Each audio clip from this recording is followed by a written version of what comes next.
So we know that a wire carrying a current,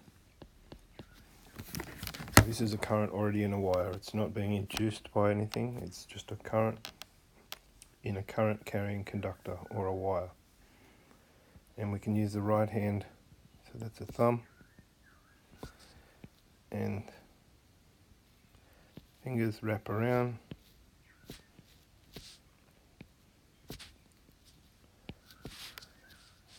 That's the direction of the field. It's got to be the right hand. That's the current, conventional current, so where a positive current would go, and our field goes around that way, so around the back, around the front. Okay, rather than drawing this, which is confusing, we use these conventions. So on this side, the current's coming out of the page, so we use dots. On this side, the current's going into the page. If you put your thumb along that wire, and your fingers will wrap in this side and come out this side. Okay, so we have single wire, that's the field around it. Then it becomes an issue when we have wires, and I'll make one a different colour just to make it a little bit more obvious. So we'll have a blue wire and a red wire. The red wire, we'll just put the current in the same direction for these purposes. The red wire is, if we use the right hand screw rule or grip rule, that red wire is putting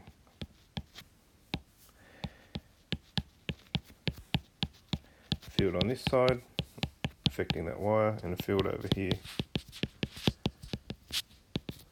not affecting that wire.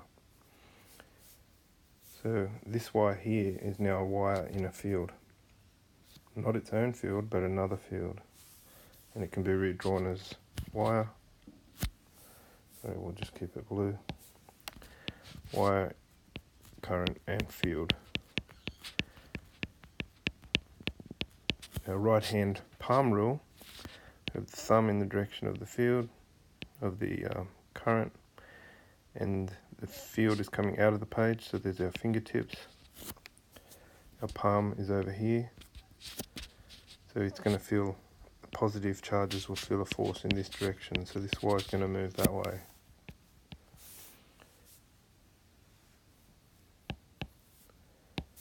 Okay, the blue wire is moving that way because of the red wire.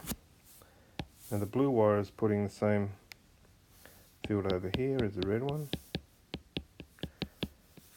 and it's putting this type of field on the red wire. Now, in that diagram, we have a current, and we have our fingers going into the board for our field, and our palm this way. So this red wire is going to be forced that way.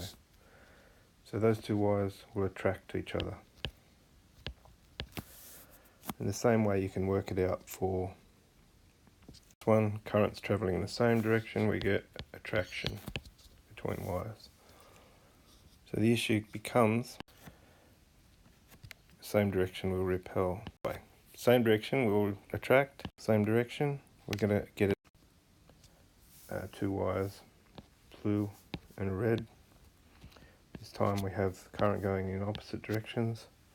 The blue wire is putting this type of field over here, and this type of field on the red wire. The red wire is going to feel a force this way because of the blue wire. And that's fingers out of the page, matching the field. Current, thumb. That means the palm is over this side, and it's conventional current, so it's palm positive. That's the force that wire feels. Now the red wire, with the current over there, is putting this type of field in on the blue wire, this type of field over here. Now this part is not really relevant. Now this blue wire is feeling a force in this direction. So if the currents are travelling in opposite direction, we get repulsion.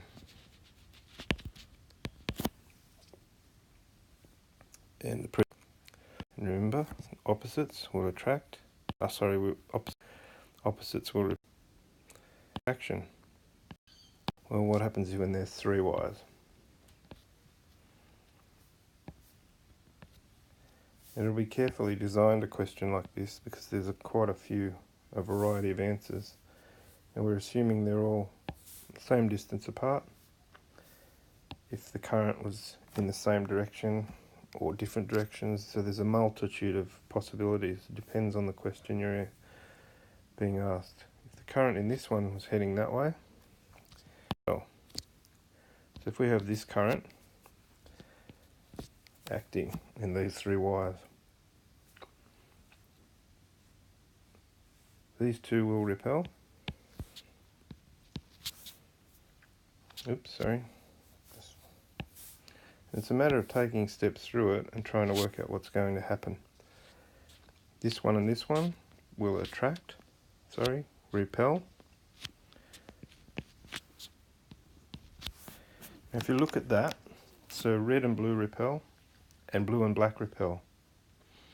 The force acting on this blue wire is, and we're assuming the current's the same in all. Okay, the force acting on this blue wire is equal in opposite directions. There's 2 forces. It will stay still. Black wire will move that way, red wire will move that way.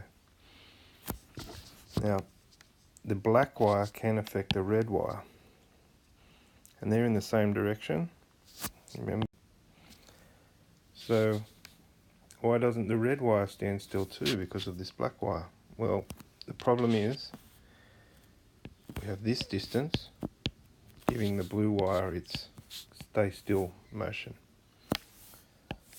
The distance from the black to the red is twice the distance. So the force is going to be halved acting on the red wire. See what's happening?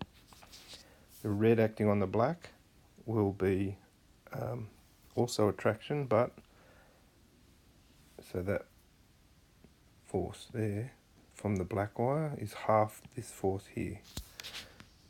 The red on the black will be half again because it's 2D. This is D here, remember?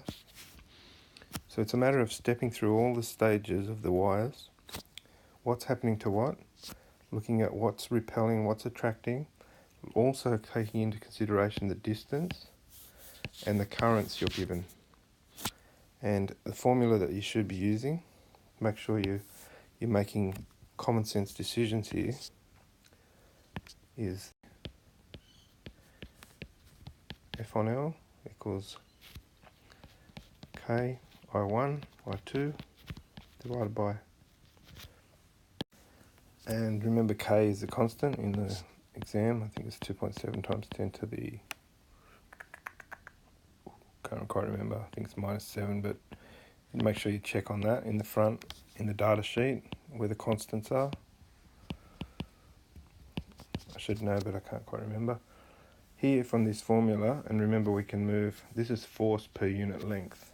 So if we have 10 newtons over 1 metre, the force per unit length would be 5 newtons over 2 metres. Okay, force per unit length.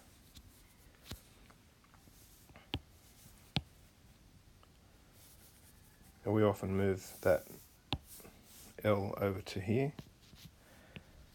Okay, and we have force is proportional to the current. It's proportional to current 2. If those 2 currents are the same, it's proportional to the current squared, whatever that current is in, if it's the same. It's proportional to the length.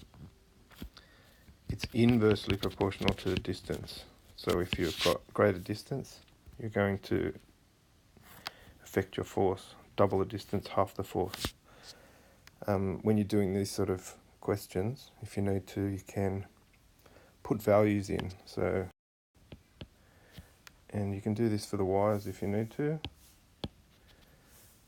It's show working always, unless it's a multiple choice.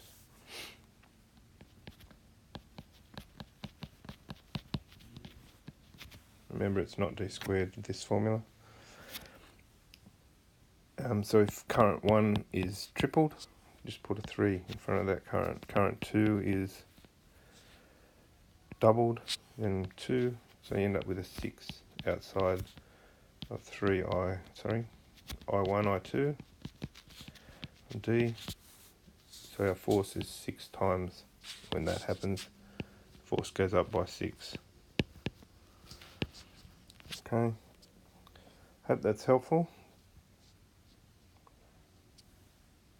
Good luck tomorrow.